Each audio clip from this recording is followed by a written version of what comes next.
Hello, this is Abby. Dear Abby, this is gonna be a long one. Oh boy. Dear Abbey, how do you tell the difference between a new exciting crush and a rebound? Does it matter? Dear Abby. Dear Abbey, Dear Abby. Welcome to our little corner of the internet. This is the Dear Abby podcast. I hope you stay and hang out with us. See you in a sec.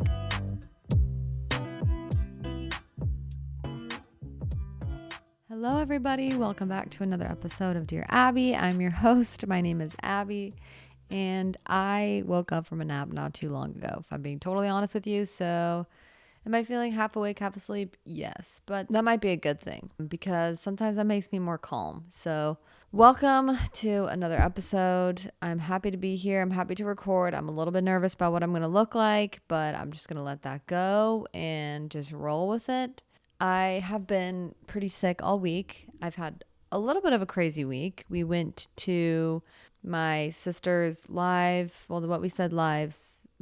tour show in Los Angeles. It was a Halloween spooky vibe. It was a crazy night. I had a job to do there. I had to interview people. I got to interview people, maybe I should say it that way. And it was fun. It was exciting. The whole day I was starting to feel a little bit blech. And by the end of the night, I wanted to go home and lay in the pitch black dark for a couple of hours. But it was really fun. I just wish that I felt a little bit better. And so I've been trying to recover from whatever sickness that kind of started for me because I've just been under the weather for the past week. Hasn't been horrible, just where I have no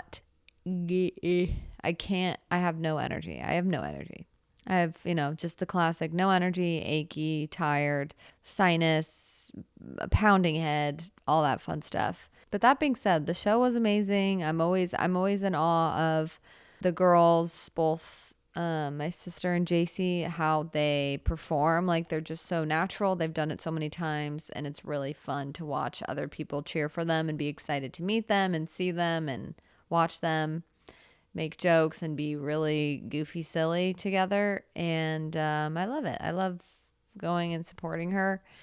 And I met a few listeners, which was really cool. I'm always nervous meeting listeners, and everyone I met was really lovely, super nice, super sweet. Yeah, so if you said hi to me, thanks for saying hi. I always appreciate it, even if I'm not the most, I don't know how people perceive me, and I'm not going to worry about it. But I just always really appreciate it because it's nice to know that people listen and that they think that what I'm doing is okay.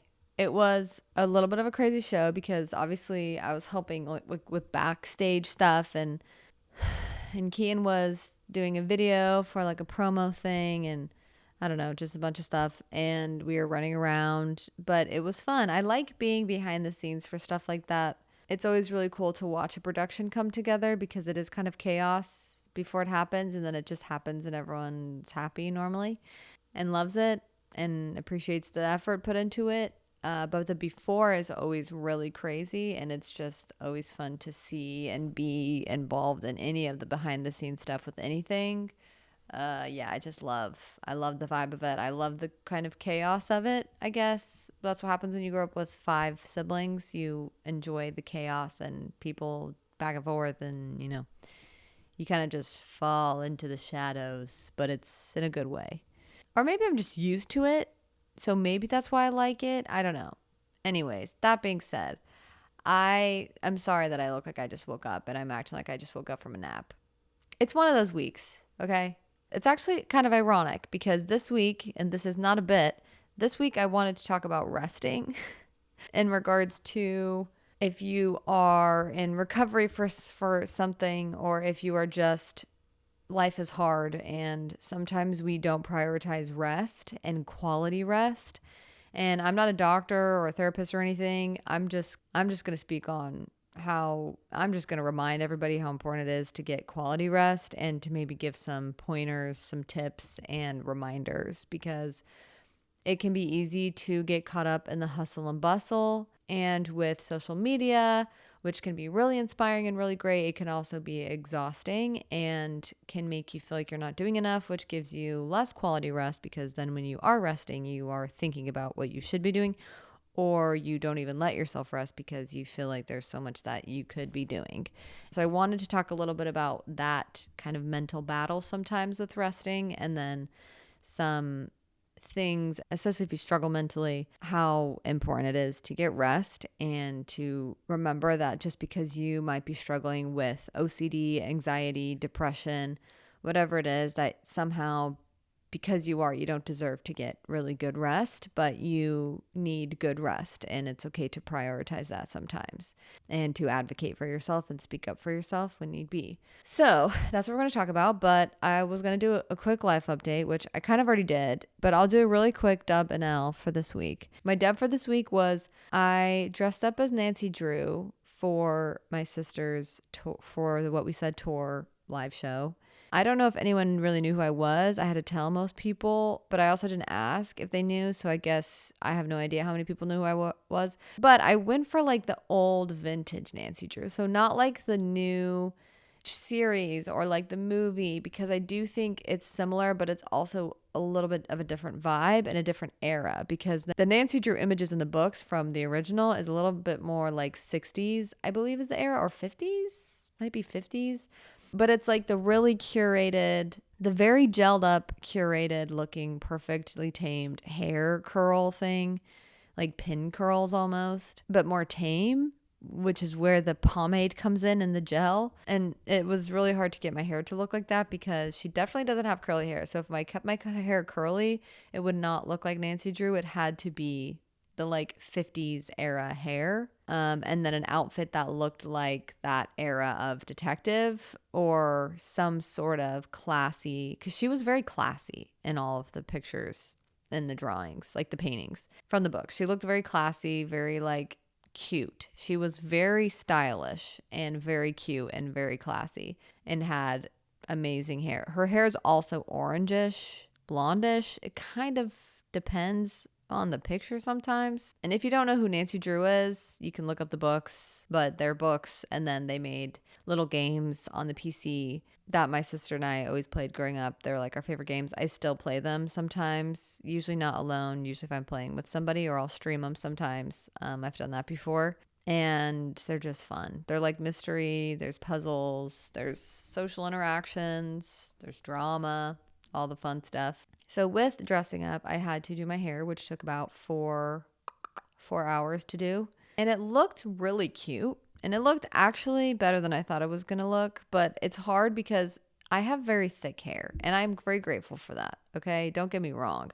However, when I try to do any like straight hair, short, cute hairstyle, and those are like sometimes my favorite hairstyles that I see like inspo for, I can't do it because my hair is too thick. So any short bob does not look as classy, because it's like really thick bob. It's a really thick bob, and it's not always gonna, it doesn't fall the same as straight hair, obviously, because I have very thick curly hair. So even when it's straightened and it's blow dried, curled, all of the stuff that you would do to normal straight hair, it just doesn't set the same. The good news is when I try to do any style that's very voluminous, super easy to do for my hair. Super easy.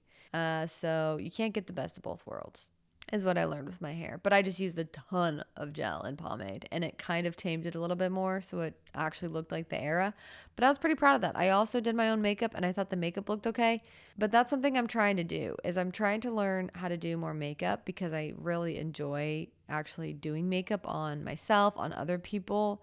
It's fun for me. I'm learning. And which is funny, because I joke around about being a retired pick-me girl, but the reason I say that is because I used to like talk about how I don't wear makeup. I just was late to wearing makeup, I guess. I just was never taught how to wear makeup or how to use makeup anyways. So I never really used it. And then that was part of my pick-me personality, was I would share that I don't wear makeup. But now I am an ally to makeup. Yeah, I cringe sometimes when I think about saying that I don't wear makeup all the time. When I was younger, I take full responsibility for my actions and apologize. So that was my dub. I think my L is just that I've been sick. I think another mental L is just the fact that I have not been prioritizing rest for myself, which is why I thought of this topic. I think that's just been hurting me and making me not feel better faster. That's just been elongating my sickness. I have not been prioritizing just having a good routine to going to bed, a good morning routine, like really taking care of my body and resting. So I'm happy that we're talking about this week because I also needed to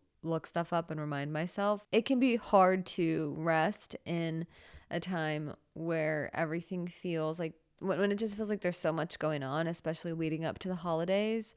It's always hard to rest because if you're not physically moving, mentally you're trying to make sure that you get everything done because you want it to be special and you want to, get gifts for everyone. You want them to be thoughtful.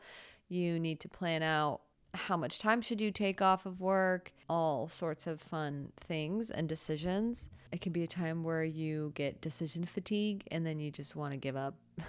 So that being said, let's move into the point of today's episode, the meat, and talk about resting. So first off, I think there's two types of resting, I guess, in my mind that I'm thinking of. There's obviously sleeping, like rest, like where you're actually sleeping. That's not exactly what I'm talking about. When I talk about rest, I'm talking about another form of rest, which is actually relaxing and letting go of things and being able to enjoy the present moment type of a rest. So I think there's multiple ways you can rest, but when life is just crazy and hectic, as it normally can, as it sometimes can feel, what makes it worse is when we don't get rest, and then it kind of elongates problems. It makes us have more decision fatigue. It makes us not even enjoy the holidays because we are just chronically stressed and thinking and not taking that rest. So how do you know? So first thing I thought about was how do you know if you're getting good rest? I think if you are enjoying moments. For example, if you are going to a holiday party and you're not excited, even though you were excited a little bit ago, but now you're just overwhelmed, and you go to the party and during the whole party you just feel like not present, you're not having fun, you're thinking about a million other things, then that kind of ruins the holiday party. And then for what? You were going to go to the party anyways. Why can we sometimes ruin that stuff for ourselves? I think part of it, the equation, can be we're not prioritizing rest mentally, physically, because that gives you energy, obviously, and it also helps reset to where you can then go into the holiday party or whatever it is and you feel rejuvenated. So that's one way, I think, is if you're able to enjoy more moments, then you might know that you're getting rest. And then the opposite effect, obviously, if you're not getting enough rest, is you would be not enjoying any moment. Anything that you were looking forward to, now it's just more stress and more overwhelm and you're taking on too much type of a thing. Another way I think you would know if you're getting good rest is you feel more capable of taking on more stuff, or you feel capable of taking on what you already have. So if you feel over the overwhelm of I don't want to do everything that I have to do, or I feel like there's too much, sometimes that can be because we haven't taken a good rest, a really productive rest where you're able to really let go of all of your worries for a time and surrender it all and then take a rest. And then along the same lines as the mental rest, when you feel like you can't do any tasks, or when you feel like you can't decide anything, or you almost don't have the energy, or you don't want to focus on something and get something done, I think that can totally be from taking on too much and not prioritizing good rest, mental and physical. But also I heard, I don't even know who said this, but my husband was listening to someone, I don't know if it was YouTube or a podcast, so I apologize. He explained how sometimes the overwhelm can come from having too many different complicated things in your life, and some of it we add to it by our own choice. So something that can be helpful, I think, especially when talking about rest, is simplifying your life. This can be hard, especially if you have a lot of things that you want to do, but I think in that there can be more room for being like patient and with time, that you're not going to get everything you want right now. You're not going to achieve everything you want right now. It's impossible for that to happen.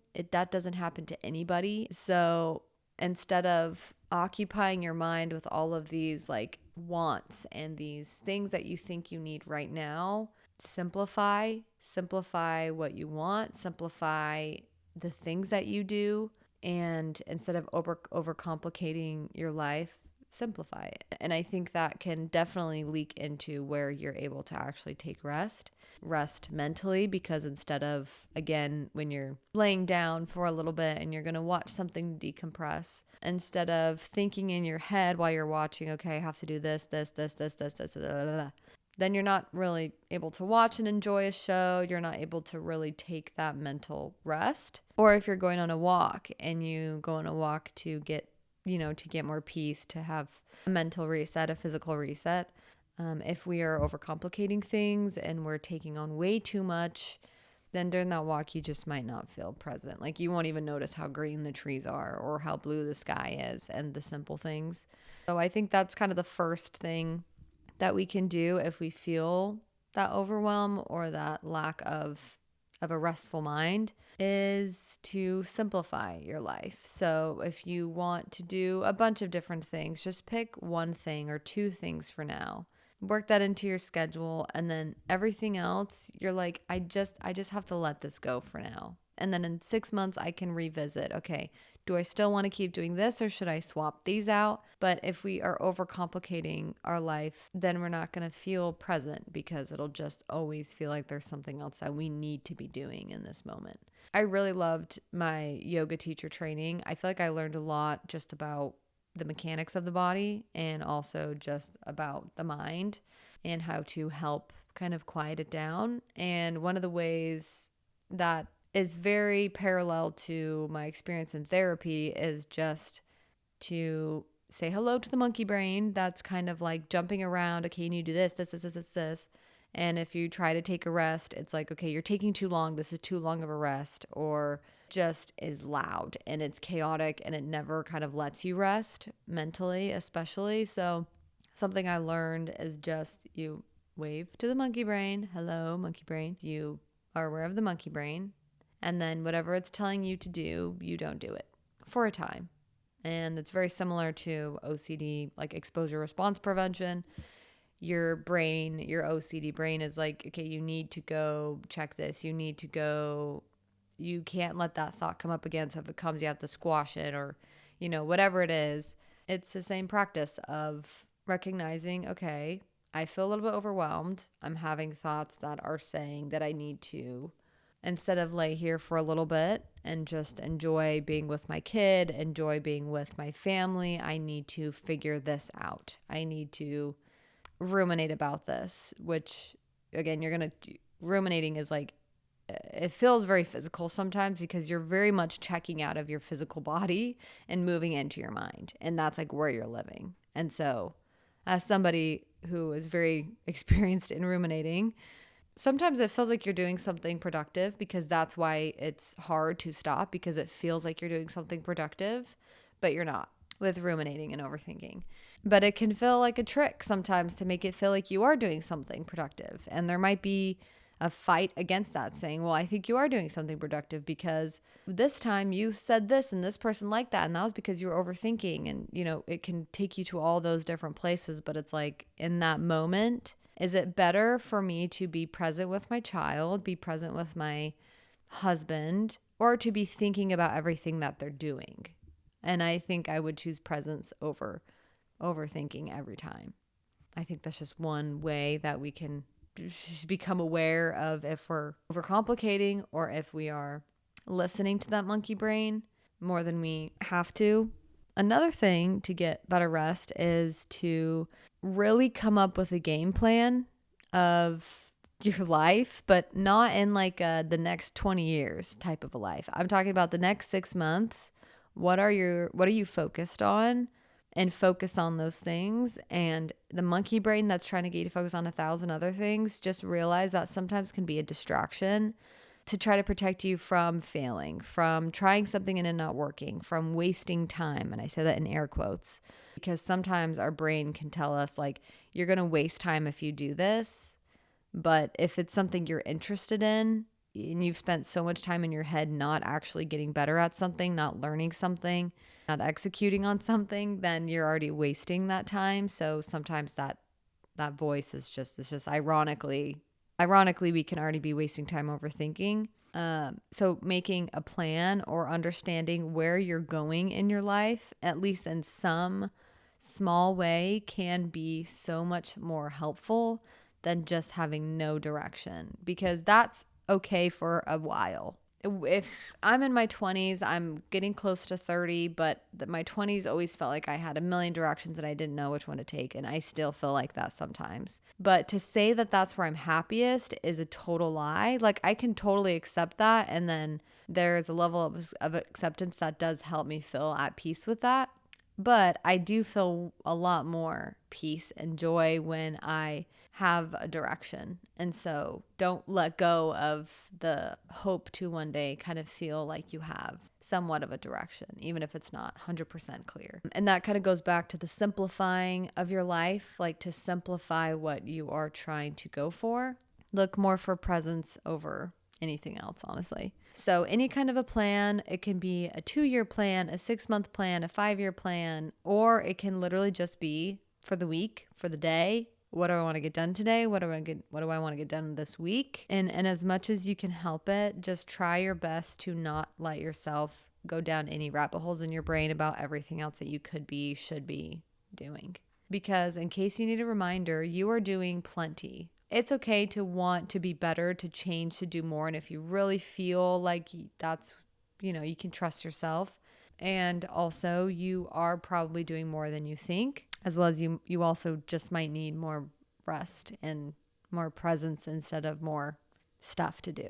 Because as I said at the beginning, when you have social media and other things and you see other people accomplishing really cool things, and it's cool to be inspired. But I think as humans, we get the most inspired when we feel connected to ourselves, when we feel connected to something bigger than us, when we feel connected to other people.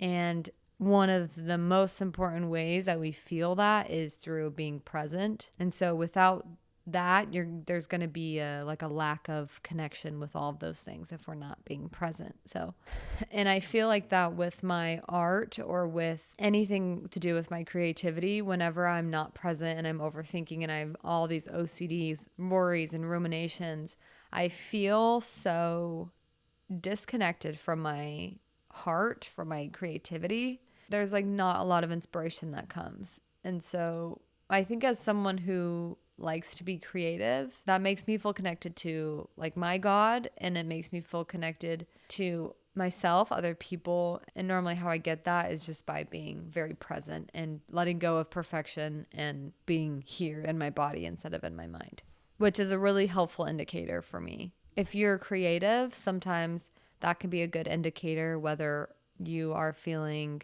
well rested or, rejuvenated or present. It could be a good indication of how you're feeling. If you have no inspiration, you don't care about your creativity, there's nothing. It's you don't feel it. You're not in a flow of anything. And then also, if you are somebody who loves critical thinking or solving problems, just everyone's brain is different. Everyone feels inspired by different things, and their creativity shows up in different ways. Some people's creativity might just show up in problem solving with operational stuff or whatever it is. If you notice that you can't focus as well, or if you notice that your brain is having a hard time focusing on a problem and solving it, same thing. It could just be an indication of I need to get more rest. I need to be more present. I need to let go of the things that I can't control right now. I need to let go of the things that aren't priority number one and just let those go for now, and we can revisit later. I think the third thing that can help with being well rested is not worrying about what other people might mistake or what other people might see that rest as or label that rest as, because it can be hard for some of us to do anything, but also take time to rest and to call out of work early or to leave work early. Or if you are self-employed, to take a day off to where you're not even worried about your business or you're not worried about your project. Because if we do, then we're not that invested, because if we really cared, we would have to think about it all the time, every day, because we hear that sometimes. But if you have a business, a passion project, work, you're not going to be as effective if you are not well rested, because your mind will not be able to function as well and your body will break down because everything's all connected. And so when you are having those days where you just really need to take some rest and you feel it, take that rest, call out sick, leave early, and don't worry about what other people are thinking, about what they think you're doing, about what you in your monkey brain might be saying to you about that you're lazy, that you don't even care, that you have taken enough time to rest, whatever it is. If you really feel like I need to rest, like something is off balance, something is not feeling good, then take that rest and, advocate for that, because that is important. And I think as a corporate girly, it can be hard for me to leave early, because I've been sick all week, but I've still been trying to go in. And every time I'm in there, I'm like, I should have just stayed home. Like, I don't want to be here. I feel horrible. I'm getting worse. Like, I'm not feeling that much better. And I am worried that I'm going to get fired or something if I don't show up, or that people will just talk about me behind my back, like I'm not a hard worker or whatever. But who cares, because my health is the most important thing to me, especially my mental health now. Like, I don't really mess around with that anymore, and I always want to prioritize that, but sometimes I think we can trick ourselves into not prioritizing it or not feeling like we actually need the rest, Like, my life's not that hard. I don't need the rest. But I mean, I was pretty sick and I needed the rest. 2 more quick things to feel well rested is obviously everyone talks about it, but the reminder to really, like, if you really care about getting good rest, whether that's sleeping or just relaxing your mind, get off of social media. Like, that's just not the place to be if you're really wanting to rest your mind, because that's just consumption galore. And your brain is going to be analyzing everything that you're consuming. It's going to want to know where to put it in your brain. It's going to want to know how to process it. So if you're scrolling through even 4 videos, your brain's going to want to understand what's happening in those videos and what to do with that information. So if you watch a bunch of videos and you think that that's resting, that is not resting.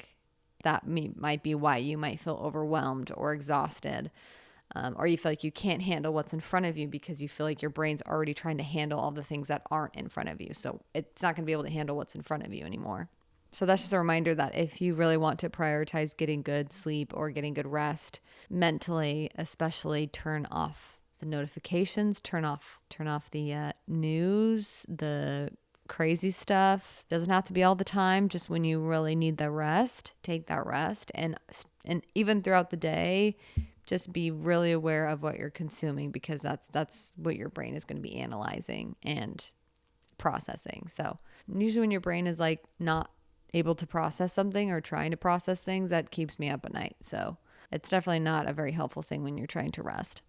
When you do confront a big problem, or when you do confront maybe a new problem or something pops up that might require a lot of mental energy, or if you're having a bad OCD day, the lack of consumption and all of that stuff gives me so much more mental clarity to solve what's in front of me.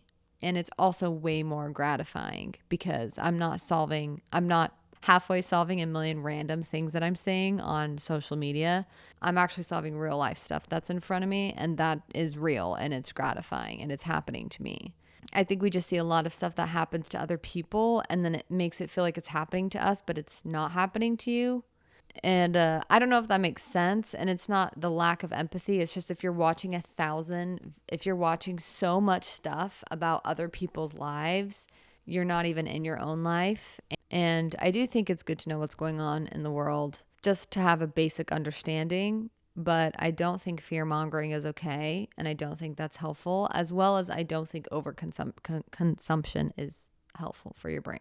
I think that makes everything a lot worse. And then the last thing I wanted to say in regards to just taking a rest is, When I was recovering from OCD and I was in the depths, and it was like every day was a drag, and every day was also another day, another chance to get better, another chance to feel better, feel happier, feel less like a prisoner in my own mind and in my own body. It really was a time where I didn't feel like I could get rest. So I don't want to add to a list that might feel like you need to be doing this better and this better, because I know it's just like sometimes we're just doing our best. I mean, all the time we're just doing our best. But when it comes to recovery, there were times where I would almost not let myself rest, which made things worse because I would get tired and it was hard to rest. And I also wouldn't really let myself rest. I felt like recovery was too important. I shouldn't rest until I'm recovered type of mentality. But part of my recovery was to find out how to really rest my mind, to really rest my soul. In a world where it feels like everybody hates faith or God or something, it's been really healing for me to not care about any of that. And like what has helped me is to find rest for my soul. That's been my own personal journey that has been very close to OCD, having religious OCD and scrupulosity and moral scrupulosity. So I know that when we're recovering from something, it can be hard to let yourself rest. But again, that rest can be a part of your recovery, and find out how you can rest. And these are just suggestions. Again, always on my podcast, I give reminders, suggestions. None of it is like things that I'm really coming up with. So sometimes they are, and maybe people will talk about them too, but there's so many things out there now. But more than anything, this life is partially for you getting to know yourself and you starting to understand what you need to feel well rested, and especially for your soul to find rest, because obviously it's uneasy when it doesn't feel like you're at rest, or that you have a home or a place that you belong. But there's a reason that you're here. You do belong here. You have this life for a reason. And even the greatest of greats slept, and even the greatest of greats took rest. Don't be scared to ask for time off. Don't be scared to ask your husband or your kids or whoever you need to have some time alone, to rest, to regather, to recoup, because no matter where you're at, it's important. Okay, let's do a Dear Abby, and then we will end today's episode. This Dear Abby is a text, and it says, Dear Abby, I have another question for you about relationship OCD. Oh, so you've written in before. Thank you for writing in twice. I don't know if people write in twice, to be honest. I would have no idea if the same person wrote in 1,000 times, which maybe that's what's been happening for the past couple years. I have another question for you about relationship OCD. I am not sure if this is normal, but sometimes I obsess over whether or not my boyfriend and I look good together. I used to do this with other guys I was dating too, constantly looking at pictures of us together and whether we're good together.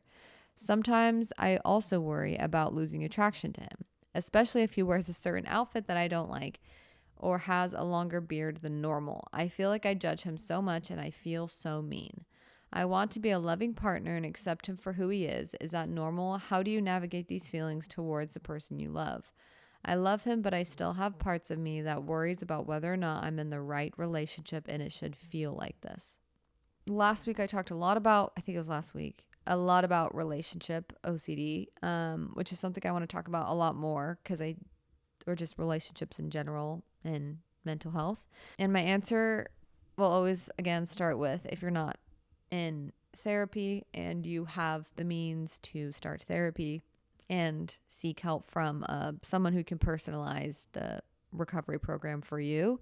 So that's my advice. But now my own 2 cents is, it sucks to have relationship OCD, and it can be so hard and draining, and you lose feeling those butterflies so fast when you have OCD. It's not all about the butterflies and the good oozy woo gushy gushy feelings, but it can be about that sometimes, because it is about that sometimes. Like when you first meet somebody and you start dating, you have those butterflies sometimes, and you feel love more.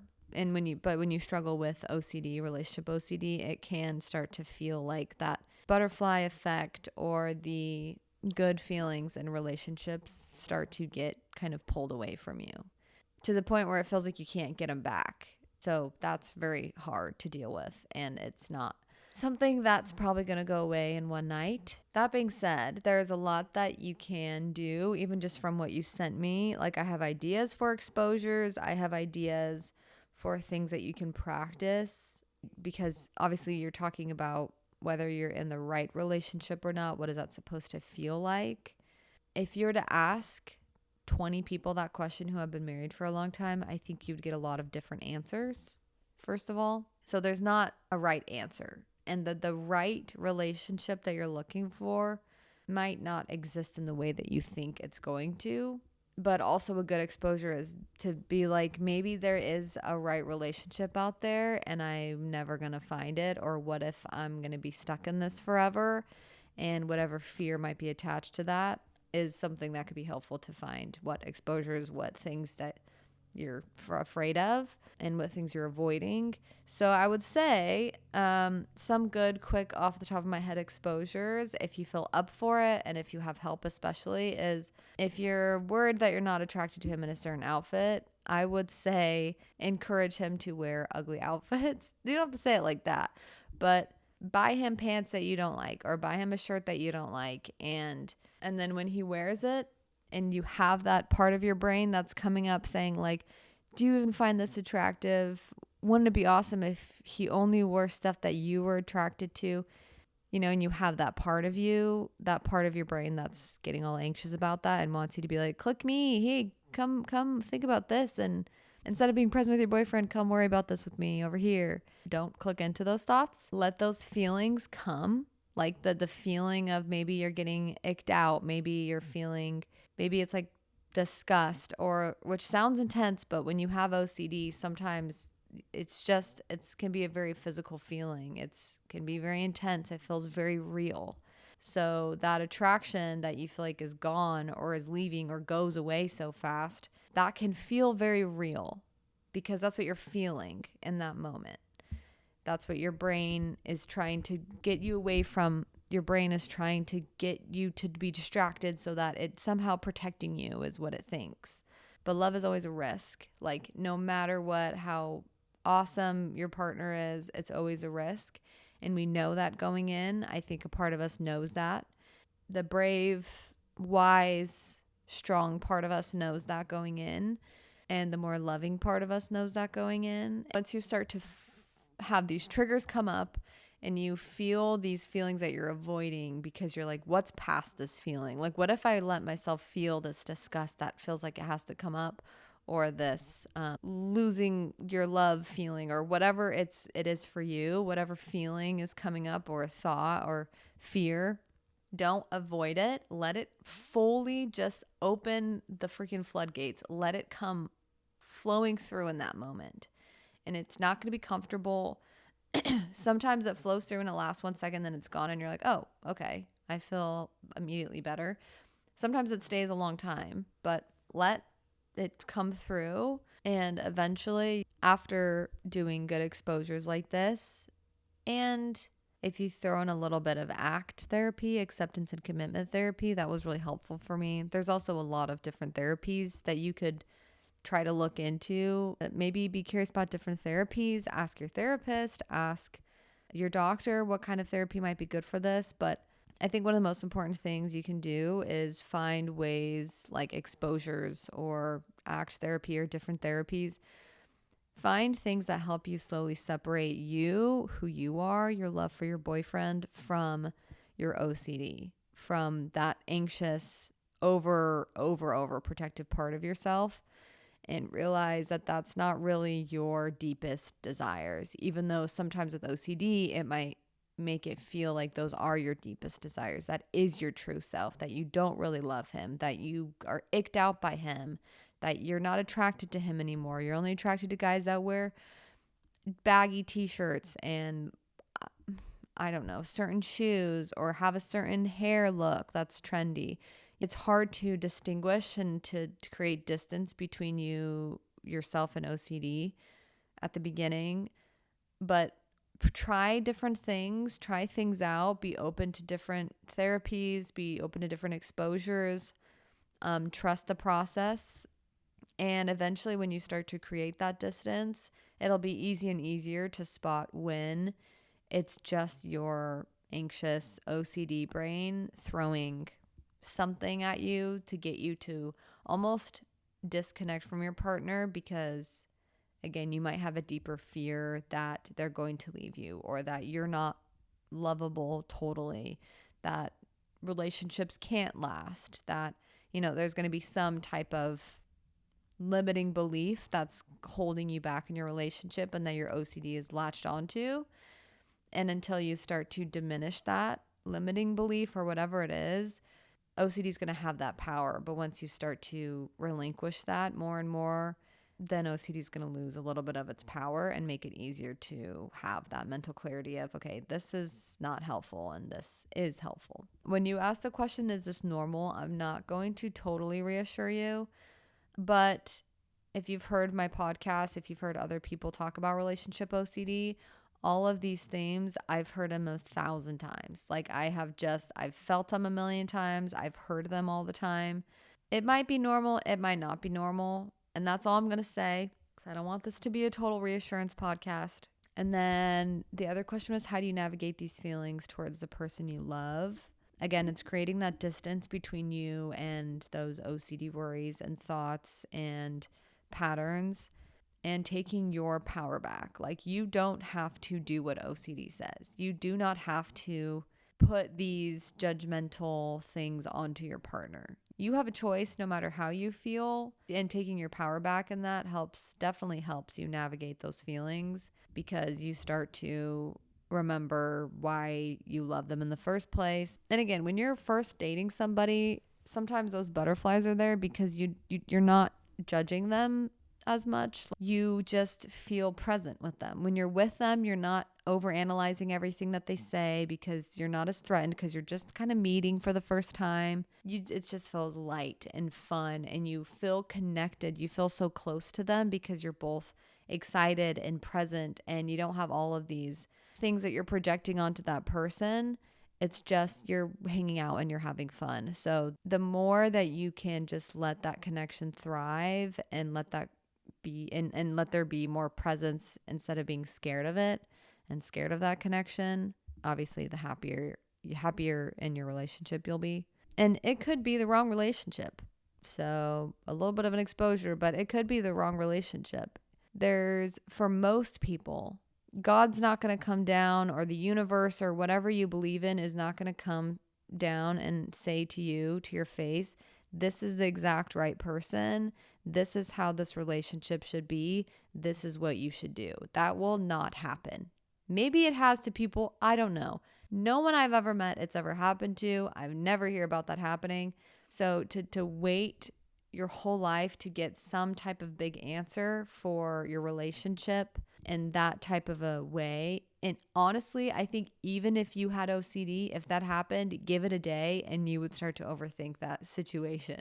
So that's just how the disorder works. It's relentless. There's no answer that you can give it that's going to satisfy it. So so trying to give it that answer and satisfying and thinking and is this right, is this wrong, is never going to lead you to a place where you feel confident, A, in your decisions, and B, to where you feel more connected to your partner with relationship OCD. So it is a brutal illness, and it is very hard to distinguish the difference. But you got this, okay? You're strong enough. You're capable. It's 100% worth it because the moments that you get yourself back and you get to be present with the person that you adore and that you love and you're having fun and you're laughing and you're messing around and everything feels light again, it's 100% worth all the effort that you put in. Okay, that's it for today's episode of Dear Abby.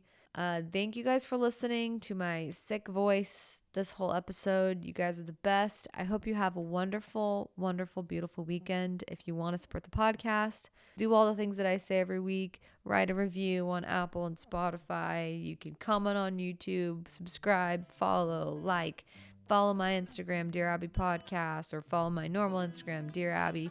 And have a wonderful, well, I already said that, but yeah, have a double wonderful Halloween weekend. Love you guys. Bye.